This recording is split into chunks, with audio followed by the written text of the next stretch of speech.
بسم الله الرحمن الرحيم. بناوي خواي بخشندو مهربان. رێز و سڵاو بۆ ئامادەبوانی بە ڕێز و خۆشەویست دیداری سەید ئەحمەد فائیزی بەرزنجی،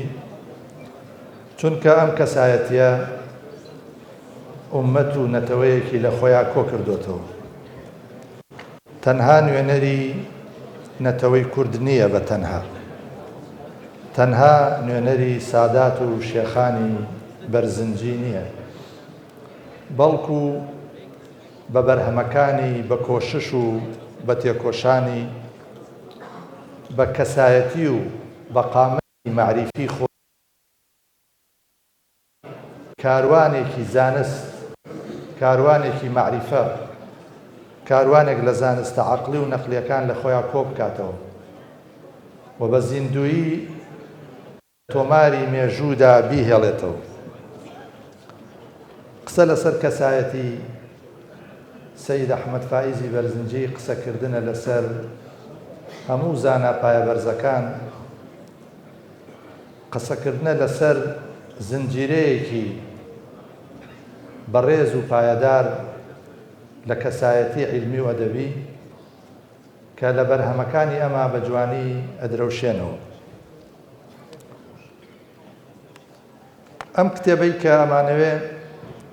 ئاماژەیەکی کورت و خێرای بۆ بکەین بە ناوی کەنز اللوسن، کتێبێکە وەکو کتێبەکانی تر نییە، داهێنانی تایە، داهێنانی هونەری، داهێنانی ئەدەبی، لە عینی کاتا کە کتێبێکی فێرکاری و پەروەردەیی و تعلیمیە بۆ ئاستە بەرزەکان، بۆ ئەوانەشی کە دەست ئەکەن بە خوێندن، لە هەمان کاتا کتێبێکە بۆ تێڕامانی زاناکان و بیرمەندان، چونکە هەر دێڕێکی بایی ئەوەیە شیکردنەوەی زۆری بۆ بکرێت. بە پێی ئەوەی مامۆستا شێخ محەممەدی خاڵ نووسیوێتی لە 1942 لەدایک بووە، بەزێوە نووسیوتان 1943. ئەوە ئەبێ ڕاست بکرێتەوە، چونکە ساڵێک لە تەمەنی زانایەک گرنگە، ساڵێک نەک لە ئێستا ساڵێک، ئێستا دنیا وا پێشکەوتووە بە سات و بە چرکە حساب بۆ پێشکەوتن نەکرێت. بۆیە حەقەوە ڕاست بکرێتەوە برایانی بەڕێز و خۆشەویست. ئەم کتێبە لە ڕاستیە کە بە شێوەی ئوفوقی ئەخوێنرێتەوە، بەو شێوەی کە لە بەرچاوتانە، بە شێوەی ئاسۆیی بیخوێنەرەوە، کتێبێکە لە فیقی حەنەفیە. سەید ئەحمەد فائیز وەکو لە ژیاننامەکەیان نووسراوە، لای ژمارەیەک زانا خوێندوویەتی کە لە حدود و لە سنووری ناوچەی سلێمانیا بوو. یعنی سلێمانی ئەو کاتە زانکۆیەکی گەورە بووە، بۆ خوێندن نەچوە لە دەرەوە بخوێنێ، بەڵام بۆ بەخشینی زانست چۆتە دەرەوە، کە ئەمە دەرسێکی گەورەیە بۆ زانستخوازانی ئەم سەردەمە. فقی شافعی دراسە کردووە، بەڵام بۆ بە موفتی لە مەزەبی حەنەفیە. کاتێک کە چۆتە ئیستەنبول بۆ بە عوزوی مەعاریفی عام، مەجلیسی گەورەترین ئەنجومەنی زانستی لەو سەردەمەیە مەجلیسی مەعاریفی عام بوو. ئەم کتێبەی داناوە بە شێوەی ئوفوقی بخوێنەرەوە. الحمد لله الذي لا يمكن التفسير لماهيته سوى الوجود ولا الحديث في كونه غير أنه المعبود. ئابەو شێوەی خوێنیتەوە بە شێوەی ئوفوقی، کتێبێکە لە فیقی حەنەفیە. بەڵام ئەگەر سەیری عەموودەکان کە 11 عەمودی داناوە، ئەوە علمی کەلامە، تەفسیرە، حەدیثە، هەر ئەو وشانەی کە بەکاری هێناوە بۆ فقه، ئەوە بە شێوەی عەمودی بخوێنەرەوە ئەبێ بە پێناسە لە زانستە جیاوازەکانە. عەمودی یەکەم باسی علمی کەلامەکە، عەمودی دووەم باسی علمی تەفسیرەکە، عەمودی سێم علمی حەدیث، عەمودی چوارەم علمی فقه، نەحو صەرف، علمی حکمەت، علمی منطق، اینجا معانی و بەیان و بەدیع و ئاداب، اینجا هەر بەو وشە عەرەبیانەی کە نووسیوێتی فقی پێنووسیوە، فقی حەنەفی پێنووسیوە، تەرتیبی کە لە عەمودی نۆهەمە قەسیدەیەکی تورکی نووسیوە. یعنی بیخوێنەرەوە تا تەڵان ئەمە لە 11 تا 7 لەو حەیە ئەم کتێبە، تەنانەت شێوەی چاپکردنیشی تۆزێک کێشەی دروست کردۆ کاتی خۆی کە بە یارمەتی کۆڕی زانیاری عێراقکە دەرچووە بە شێوەی کوڕاسە دەرچووە، یعنی لەبەرەوەی هونەرەکەی بە تەواوی نیشان بدرێ بەم شێوەیە چاپکراوە. هاتووە ئەو وشە عەرەبیانە کە ئاوە بە شێوەی عەمودی خوێنیتەوە بێ بە قەسیدەی تورکی. لە عەمودی دەهەمە قەسیدەیەکی فارسی داناوە، لە عەمودی یانزەهەمە چەند دێڕە شیعرێکی فەڕەنسی و ڕووسی و کوردی، دێڕێکی کوردیشی هێناوە کەواتە سەید ئەحمەد فائز لێرەیە هاتووە تێهەڵکێشی زمانەکانی کردووە. لە ڕێنووسا دەستکاری ڕێنووسەکەی نەکردووە بە شێوەی تیپی عەرەبی کە نووسیوێتی تەماشاکەی وشەکە ئەبێ بە تورکی یا ئەبێ بە فارسی یا ئەبێ بە فەڕەنسی و ڕووسی و ئەمانە. ئەوەی کە سەرنجڕاکێشە تەمان کاتەکەمان زۆر نییە کە زۆر باسی بکەین، بۆ نمونە ئەمەتان بۆ خوێنمەوە لە ئاخرا لە عەمودی یانزەهەمە لە ئاخراڵێ بەیتون کوردی، بەیتون کوردی، بەیتێکی کوردی ئەڵێ تاکە شعرێکی نالی هێناوە کە ئەڵێ مەسەل دنیا ژن و چەرخیش خەڕەک دەمدەم بە دووخی غەم ڕەگ و تاری وجودت بادەدا هێشتاک و هەرخاوی. ئەمەی کردووە بە وەکوڵێ قفڵی کتێبەکەی. ئەو شعری نالی هێناوە دیارە پەیوەندێکی لەگەڵ مەلا خدری نالی شارە زووریە پەیوەندێکی بەتینی هەبووە ڕەحمەتی خوا لە هەردووکیان بێ. اینجا وشەکانیشی وا ڕێخستووە کە تێهەڵکێشە بێ لەگەڵ مەتنە فیقیەکە، لەگەڵ نووسینە فیقیەکە بە هیچ شێوەیەک تەماشا ناکەی کە ئەمە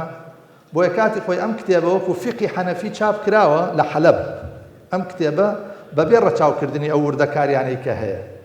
بەڵام ئەو کەسەی کە بێت ئەو عەمودانە ڕەچاوکە، ئەو ستونانە ڕەچاوکە تەماشاکە ئەبێ بە تعریفاتی علوم. یەکێ لە وردەکاریەکانی تری کە کۆتایی باسەکەمی پێیەکەم لە دێر هینا لە ئاخرین دێڕی کتێبەکەیە هەموو ئاخرین وشەی هەموو ستونێک بێنە بەرچاوت بەیتە شیعرێ دەرەچێ ئەڵێ مانی لەما ئەبدەعت من عەجائبی لذا ئەتە التەریخ من غەرایبی. مانی لەما ئەبدەعت من عەجائبی، ئەڵێ هیچ کەسێک نەیتوانیوە ئەو شتە سەرسوڕهێنەرەی من بەدەست بێنێ، بۆیە تەریخی هاتووە من غەرائبی کە بە حسابی ئەبجە دەکاتە 1313 کۆچی. لە 1313 کۆچیە سەید ئەحمەد فائز ئەم کتێبە ناوازەیی داناوە. قسەکردن لەسەر سەید ئەحمەد فائز و ئەمەی کەس ناتوانێت بەو ئەندازەیە تەوسیفی بکاوەکو مەرحومی قازی شێخ محەممەدی خاڵ باسی کردووە ڕەحمەتی خوای لێبێ، ئەڵێ ئەم کارەی ئەو لە تەریخی نووسینە بێوێنە و کەموێنەیە، یعنی پێش ئەو کەسانێکی تر هەبوون بیریان لەوە کردووەتەوە، بەڵام نەیانتوانێ ئەو هەموو عیلمە کۆکەنەوە لە مەتنێکە لە دەقێکە. هەبووە 2 عیلمی کۆ کردووەتەوە، هەبووە 4 عیلمی کۆ کردووەتەوە، بەڵام ئەم هاتووە بە وەستایی و بە وردەکاری خۆی ئەسڵی فکرەکەی فکرێکی داهێنەرانەیە و ئەسڵی داڕشتنەکەشی داڕشتنێکی داهێنەرانەیە. جا بۆیە ئێمە پێویستمان بەوە هەیە توراس و کەلەپولی زیندوی زانایانمان ڕۆژ بە ڕۆژ زیندوو ڕاگرین و بەنەوەکانی داهاتووی بڵێنەوە و ئەو دەرسە گەورەی کە من لە ژیانی سەید ئەحمەد فائز و نالی و مەولانا و شێرمەعروفی نۆدێ و ئیبن الحاج و کەڵەزانایانی کورد وەریەگرم ئەوەیە خوێندن و وەرگرتنی زانستیان لە سنووری خۆیان هەبووە. یعنی ئاستی زانستی شارەکەی ئێمە وەکو سلێمانی و ناوچەکەمان وەکو کوردستان وەکو وڵاتەکەمان وەکو کوردستان لە ئاستێکی جیهانیە بووە، لێرەوە زاناکانمان هەناردەی دەرەوە کردووە کە چوونەتە دەرەوە بوون بە نمونەی زانای گەورە. تەنانەت لە تەرجەمەی کتێبی مستەطرەفا کە زانایەکی تورک هاتوێت کردوێتی بە تورکی لە شوێنێکیا باسیەوە کاڵێ دێڕە شیعرێکم لێ عاسی بوو لە دارولخلافەی عوسمانیە، ئەمویست کەسێ بۆم معناکە وتی لەوێ بە پێوە نالیم بینی، نالی ئەفەندیم بینی، وتی کە شیعرەکەی لێ وەرگرتم یەکسەر سەیری کرد وتی ئابێنە وتی هەر بەڕێوە بۆی تەرجەمە کردم بە شیعر هیچ معناکەی بەلاوە ئاسان بوو بەڵام ئەوەندە مسەڵەت و بەتوانا بووە لە نووسینە توانیوێتی بیکا بە شیعر. زۆر سپاس، هیوادارم سەید ئەحمەد فائیز گیانی شاد بێ لەگەڵ گیانی پێغەمبەران و ڕاستان و دۆستانی ئەوە حەشر و نەشر بکرێ و ئێمەش بە خۆشەویستی ئەوان سەربەرز و شاد و کامران بین. وەسەلام عەلەیکوم وەڕەحمەت الله وبەرەکاتوه.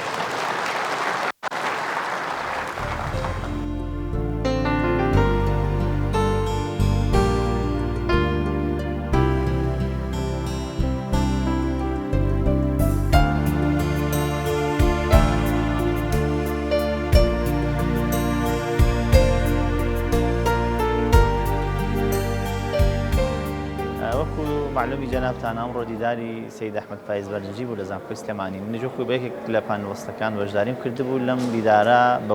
لێکۆڵینەوەیەکی بەڵگەنامەیی زانستی بە ناوی ژیانی ئەحمەد فایز بەرزنجی و پایی کارگەڕی لە بەڵگەنامە بڵاو نەکراوەکانی ئەرشیفی عوسمانیا. بابەتێکی من پێک هاتبوو لە 4 تەوەری سەرەکی. تەوەریەکیان بریتی بوو لە ژیاننامەی سەید ئەحمەد فایز بەرزنجی کە لە ساڵی 1258 کۆچی لە دایک بووە کە کاتە 1842 و 43 تەکیدین کامیانە، بەڵام من بە ڕێی ئەرجەح 43ەکەم دانابوو بە حکمەوەی لە لێکۆڵنەوەیەکی ترا باز لەوە کرا بوو 75 ساڵ تەمەنێتی. ئەحمەد فایز بەرزنجی لە گڵەزەردە لە دایکە بێت، دوجارێتە سلێمانی، لە سلێمانی دەست بە خوێندن نەکات، سەرتا پێشتر لای باوکی هەندێک دەرس و کتێب و نامیلکی خوێند و دوجارێتە لای محەممەد غالب ئەفەندی دەست بە خوێندن نەکات. دوای ئەوەش لەسەر دەستی مامۆسایانی ئەو کاتی سلێمانی و دوجاری لە ئاخرجار لەسەر دەستی خاڵی کاک ئەحمەدی شێخ تەفسیری بەیزاوی و فقه و فەرموودە تەواوەکە و ئیجازەتنامە وەرەگرێت. دوای ئەوە لە ساڵی 1860 ئەبێ بە مامۆسا لە قوتابخانەی نۆچیزادە مفتی ئەفەندی سلێمانی و ماوەی 9 ساڵ لە قوتابخانە دەرزەڵێتەوە، خەریکی بە پەروەردەکردن و پێگەیاندنی مناڵان و قوتابیانی سلێمانیە بێ. لە 1869 بڕیارەدا کە ڕوو بکاتە کایەکی تری گرنگی معریفی کەویش بریتێ لە دادوەری. بۆم بەسەر لە ساڵی 1860 لە شمانگی شوبات تاقیکردنەوە ئەنجامە، لە تاقیکردنەوە بە شێوەیەکی سەرکەوتوانە ئەتوانێت لە تاقیکردنەوەی بوون بە دادوەر سەرکەوتوو بێ و مۆڵەتنامە وەرگێ، ڕوخسەتنامە و ئیجازە وەرگێ. دوای ئەوە یەکەمین پای دادوەری کە کاری تاکردۆ بریتی بۆ لە دادوەری لە قەزای مەرگە. ماوەی 4 ساڵ لە قەزای مەرگە کاری دادوەریەکە، دوجار ڕۆکاتە کۆی سەنجەق، لەوێش 3 ساڵ دادوەریەکە و دوجار لە دوای کۆی ڕۆکاتە قەراق، لە دوای قەراق ئەچێ بۆ کوتل ئەمارە، لە کوتل ئەمارەیش ماوەی یاسایی خۆی تەواوەکە لە کاری نیابەتە. اینجا ڕووەکاتە منتەفیک، لە دوای منتەفیکیش ڕووەکاتە ئورفە، دەوێشەوە بۆ دەرسیم و دوجاریش بۆ قەستەمۆنی. بە کۆی گشتی ئەوەی ئێمە باسمان کردو لە توێژینەوەکەمانە 25 ساڵی تەمەنی لە کاری دادوەریە بەسەر بردووە و لەم ماوە کۆی ئەو بەڵگەنامانەی کە دەست من کەوتووە لە ئەرشیفی عوسمانی هەمویان ئاماژەکەن بۆ ئەوەی کە بەڕێز سەید ئەحمەد فایز بەرزنجی لە هەموو ئەو پایانی کە کاری تیا کردووەکو دادوەرێکی سەرکەوتوو بۆ کارەکانی زۆر بە لێوەشاوی سەرکەوتوانە ئەنجام داوە. بەرمەبنای ئەم سەرکەوتنەی سەید ئەحمەد فایز بەرزنجی زۆر جار نووسراوی سوپاس و پێزانینی پێ گەیشتووە لەلایەن والی ویلایەتەکانەوە کە کاری تیا کردووە. بە نمونە کاتێک کە لە کەربەلا نائیبە بێ، لەو کاتە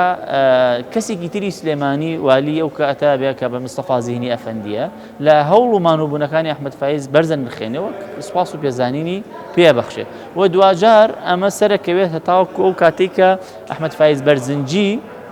جیا لە نیابەت تاوەکو پلەی نائیبی والی پلەکەی بەرزە بێتەوە کە ئەو کاتەی لە قەستەمۆنیە بێ کە نائیبە بێ لەویا بە شێوەیەکی فەخریە کرێ بە وەکیلی والی، ماوەی ساڵێک وەکیلی والی قەستەمۆنیە بێ و لەوێش دیسانەوە کتاب و بەڵگەنامەی دەستخۆشی پێدرێ و دوجار لە پای ئەم هەموو هەوڵ و مانووبوونەی ئەحمەد فایز بەرزنجی لەلایەن سوڵتانی عوسمانیەوە نیشانی مەجیدی بە پلەی سێم پێدرێت کە ئەمە نیشانەیە کە بەو کەسانە بووە کە لە خزمەتی گەوران ڕۆڵێکی گەوران لە بواری ئیداریە هەبووە.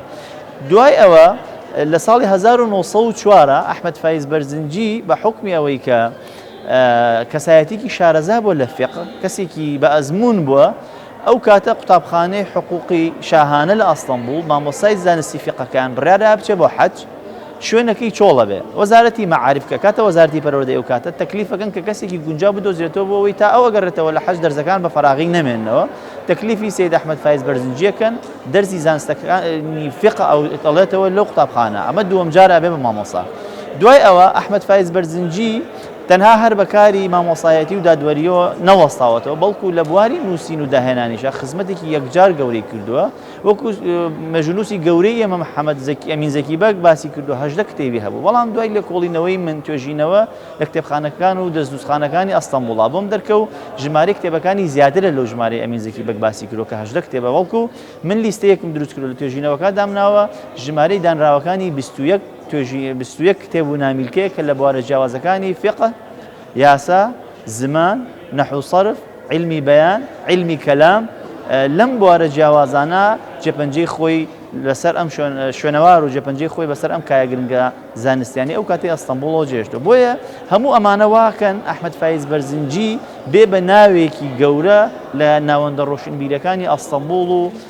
قاهیرە لە میسر و لە حیجازیشە بۆیە ئێستا ئەوەی ئێمە ئەیبینینەوەی ئاگاداری من تاوەکو ئێستا لە زانکۆکانی ئەستەمبوڵ زیاد لە 2 ماستەرنامە و دکتۆرانامە باز لە ژیان و بەرهەمەکانی کراوە لێرەش ئەمڕۆ دوان لەو بەشداربوانەی کە لە کۆنفرانسەکە بەشداریان کرد دکتۆر شەوکەت و لەگەڵ دکتۆر حەمید هەردووکیان ماستەرنامەیان لەسەر نووسراوەکانی سەید ئەحمەد فایز بەرزنجی بەدەستێنەوە طبعا سەید ئەحمەد فایز بەرزنجی 4 زمانی سەرەکی ئەو کاتەی زانیوە زمانی تورکی عوسمانی زانیوە زمانی فارسی زانیوە و زمانی عەرەبیشی زۆر بەباشی زانیوە و زمانی کوردیشی بە تەواوەتی بەڕەوانیدا بۆیە بەشێک لە کتێبەکانیە زانینی ئەم زمانانە ڕەنگی داوەتەوە بە نمونە ئەو کتێبەی کەنزل لیسانی کە بە 6 زمانی جیاوازە خوێنرێتەوە تۆ بە ئاسۆیی خوێنیتەوە زمانێکە بە ستونی خوێنیتەوە زمانێکی کەیە ینی شتێکی عەجیب و دانسقەی کردو بۆ یەکەمین جارە کە کەسێک بتوانێت بەو شێوە لێزانیانە بەو شێوە شارەزانە مامەڵە لەگەڵ زمانە بکە و مامەڵە لەگەڵ کایە جیاوازەکانی ئەدەب و فقه و قانون بکە ئەحمەد فایز بەرزنجی لە ژیانی خۆشە 3 جار هاوسەرگیری کردووە یەکێک لە هاوسەرەکانی لە بنەماڵی قەفتان بووە لە سلێمانی یەکێکی تریشان لە بنەماڵی خەندان بووە هاوسەرێکیشی تورک بووە لە کۆی ئەم هاوسەرگیرانێک کە کردوێتی ئەوەی بە ئێمە گەیشتووە 4 کوڕی هەبووە یەکیان شێخ عارف ئەفەندی بووە کە ئەمە ڕێڕە و ڕێچکەی باوکی گرتووە ئەم شێخ عارف ئەفەندیش دیسانەوە خوێندنی تەواو کردو لەسەر دەستی محەممەد نەسیم ئەفەندی لە سلێمانی ئیجازەتنامەی وەرگرتووە دوجارە چێتە ئەستەمبوڵ ئەویش و لەوێش خوێندن تەواوەکە بەم شێوە ڕێچکەی باوکی گرێت لە بوون بە نائیبە ئەبێ بە نائیب لە قەزای دیوانیە و دوجار لە 1-2 قەزای تریشە نیابەتی کردووە و ئەم پیاوە 2 دەستنووسی گرنگیشەیە یەکیان لە علمی بەیان ئەوی تریشان لە علمی کەلامە و لە کوڕەکانی تریشی یەکێکی تران شێخ ڕەشید بووە کە شێخ ڕەشید ماوەیە قایمقامی سلێمانی بووە و یەکێکی تر لە کوڕەکانیشی بریتی بووە لە عەلی سامی ئەفەندی کە باوکی شێخ تاڵبەکە وتاری بنەماڵی پێشکەشکرد لە دیدارەکە و عەلی سامیش تاوەکو پۆلی سێی لە مووسڵ خوێندووە کاتە باوکی لە مووسڵە دوای ئەوەی وەزیفەکەی باوکی نەقڵە بێ بۆ ئەستەمبوڵ ئەویش لەگەڵیان نەقڵە بێ ئەچێتە ئەستەمبوڵ لەوێ خوێندن تەواوەکە و بە هەمان شێوەی باوکی ئەویش دوای تەواوکردنی خوێندن چەند پۆستێکی ئیداری گرنگ لە ئەستەمبوڵ وەرەگرێ بەم شێوە ئەبینین خزمەت و دەستکەوتەکانی ئەحمەد فایز بەرزنجی بە ئەندازەیەک زۆرن لەوە چێ ئێمە نەتوانین لە چەند دقەیەکی کەما باز لە گەورەی و خزمەت و ڕۆڵی ئیداری و ڕۆشنبیری و کللتوری ئەو پیاوە گەورەکەین لە ناو شارستانێتی ئیسلامیە بۆیە ئێمە ئاڵێن ئەحمەد فایز بەرزنجی نووسەرێکی سنوور بڕە تەنها لە سنووری چوارچەوەی دەوڵەتی عێراق و ویلایەتی مووسڵ و سلێمانی و ئەستەمبوڵ نەماوەتەوە بەڵکو بووە بە نووسەرێک کە لە ناو تەواوی جیهانی ئیسلامیان ناسراوە و ئێستەیشی لەگەڵا بێت لە ناوەندە ڕۆشنبیری و کللتوری و ئەکادیمیەکان و بە تایبەتی زانکۆکان لاکردنەوەیەکی گونجاو و شیاو هەیە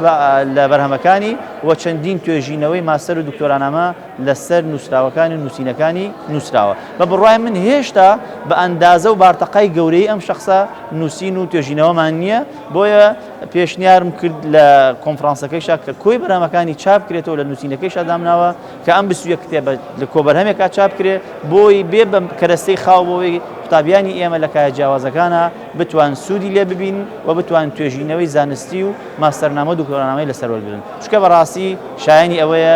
چەندی لەسەر بنووسێت چەندی لەسەر لێکۆڵینەوەی لەبارەوە کرێ هێشتا من بەکەم ێزانم و پێم وایە هێشتا ئەحمەد فایز بەرزجی لە ناوەندی تورکی عەرەبیا زیاتر لە ئێمە ناسراوە و زیاتر لە ئێمە شتیان لەسەر نووسیوە بۆیە بەداخەوە ناوەندی ڕۆشنبیری کوردی بە ئەندازەیەکی جددی بە ئەندازە بارتەقای گەورەی ئەم شەخسە لای لەم کەسایەتێ نەکردوێتەوە هیوادارم ئەم دیدارە بێ بە هەوێن و بێ بە دەواازەیەک لە دوای ئەم دیدارە لا بەلای ئەم کەسایەتی و چەند کەسایەتێکی تری گرنگی منتیقەی سلێمانی هەیە کە من لە ئایندا بە کتێب لەسەریان نووسم هیوادارم ئەو شخصانە بدۆزینەوە و کەسایەتیانە بەرهەموو نووسراوەکانیان دیسانەوە چاپ کرێتەوە و بخرێتە بەر ڕۆشنایی چاپکردن و خوێنەران لی سوودمەند بدەن.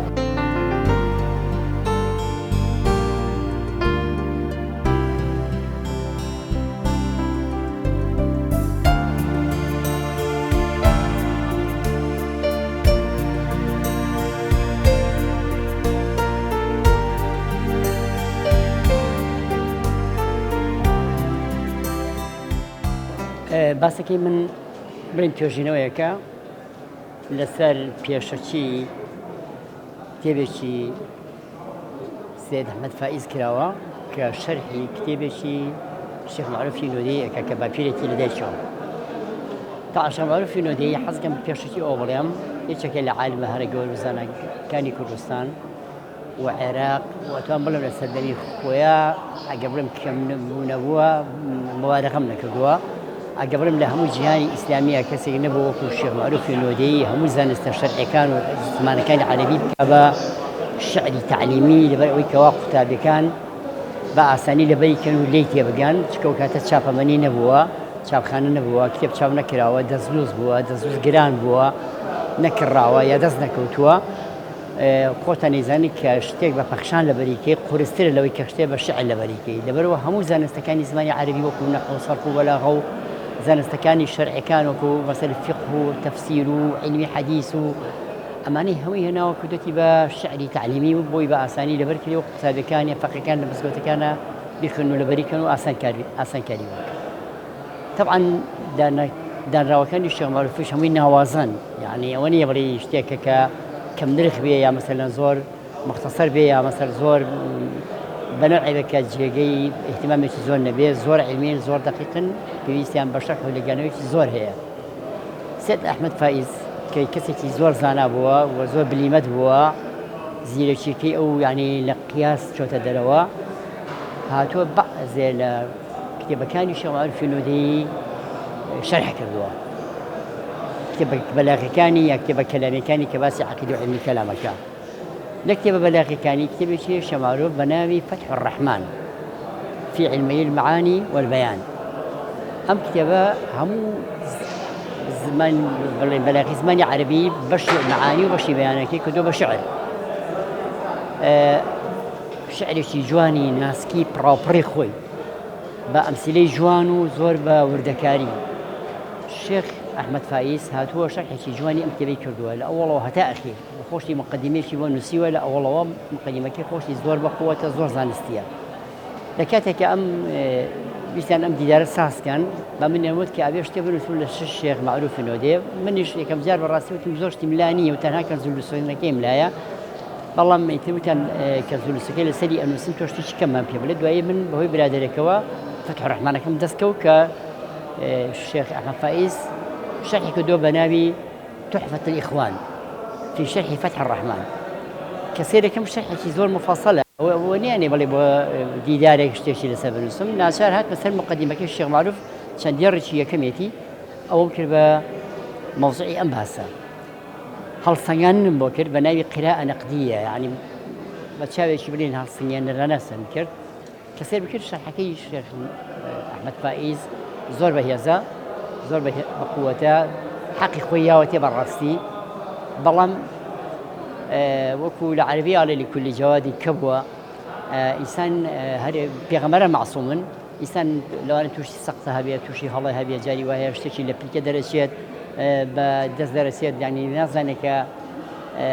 ئەو شتە هەڵەیە یا ناچێتەوە بەسەریا زۆر کەسێ شتی خۆی نووسێت بەسەریا ناچێتەوە کە ئەو شتێکی هەڵەیە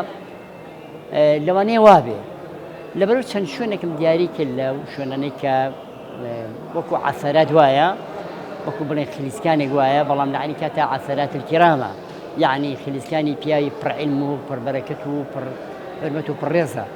من ئەو شوێنەم دیاری کردووە کە عەسەراتێک یا خلیسکانی یا نەتەکانێکی تایە یا مەسەل لەگانەوەیکی بەنوعێکی تایە کە ڕەن بێ زۆر لەگەڵ مەبەستەکەی شێخ عەرفە نەبەجێت ئەوە لە خلالی چەندین ڕیەکەمی دیباجەکەی شێخ معروفە کردوومە و هەڵسەنگێنێکی باشم بۆ کردووە و حەقیشم نیاوە بە شێخ ئەحمەد فائیز کە بەڕاستی زۆر جوان هاتووە خۆی شەرحەکەی کردووە لە گانەوەکانی بۆ کردووە بەڵام ئەمە معنەی وانەیە ئیتر نابێ خاڵی بێ لە ڕەخنە ڕەخنەکانیشی لە خزمەتی ڕاستکردنەوەی شەرحەکەی شێخ ئەحمەد فائیزایە بە حەقیقەت هیوادارم بەحسەکەم شتێکە لە خزمەتی نەسەکەی شێخ ئەحمەد فائیزایە نەک لە خوا نەخواستەوە کوتانی بێت چونکە من یەکێکم لەوانی کە زۆر معجب بە شێخ ئەحمەد فائیز زانایەکی زۆر گەورە بووە بلیمەتێکی زۆر کەمیوانە بووە لە هەموو عالەمی ئیسلامیە نەکە لە ناو کووردا لە عێراق و بڵێن تورکیا و سەمەنی عوسمانی ئەمانە وانییە شێخ ئەحمەد فائیز بەڕاستی نمونەیە لە عیلما نمونەیە لە ئەدەبە نمونەیە لە ئەخلاقا نمونەیە لە ئیدارەیە چکە چەندەها وەزفی حکومی بینی و لە هەموو وەزفەکانیان پڕی سەرکەوتوو بووە قازی بووە قازێکی سەرکەوتوو بووە محامی بوو محامێکی سەرکەوتوو بووە يعني لما شيختا يشي كدوم هر عين شد لكاتي كادسيا وتا إمامته وخطابته واشتانيكا واجبي ملايا زور با سركوتوانا دسياوتيا ولا أخيرا كلس اسطنبول ما وتوا لا أخيري هل بيش وفاتي كردوا براسي الشيخ أحمد فائز نقد داري شي أوا مستحق أويا تندين مؤتمري زانستي ودولتي بوفساس بيريه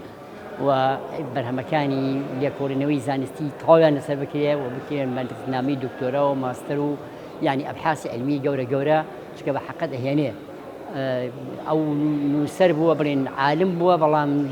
لا ككل العلماء يعني زور زانا بو زور بقدر بو زور زيدك بو ان شاء الله خويا جوره لبهشتي برينا جاكي كدو خدمتي زوري علمي كدو خدمتي زوري ديني كدو خويا جوره ان شاء الله بخير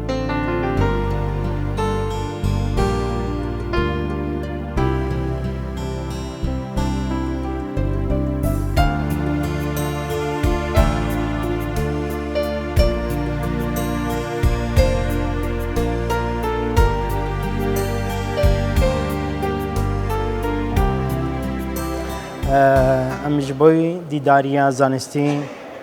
با سید احمد فائز ام لبرن بابت من ایرو لسر سید احمد فائز و برهمه ترکیه کام بو من برهمه ترکیه کان دان ناس کرن جبوی که از گل کیف خوشم آماده بونه لزانکویا سلیمانی پیشیده سپاسی دیدم جبوی زانکویا سلیمانی جبوی سرکاتی جبوی لجنه اکادمی جبوی ماموستیا لجنه ماموستیان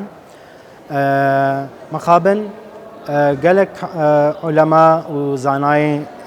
علماء برزنج هنا یک جوان مشهور و نافدار سید احمد فائز برزنجیه چونکی گلک زانای برزنجی هبونه الهرمية التركية وكسيد محمد نوري البرزنجي وكسيد محمد جواد البرزنجي وك سيد أبو بكر البرزنجي وكان علماء دنجي قالك الهرمية التركية جيانة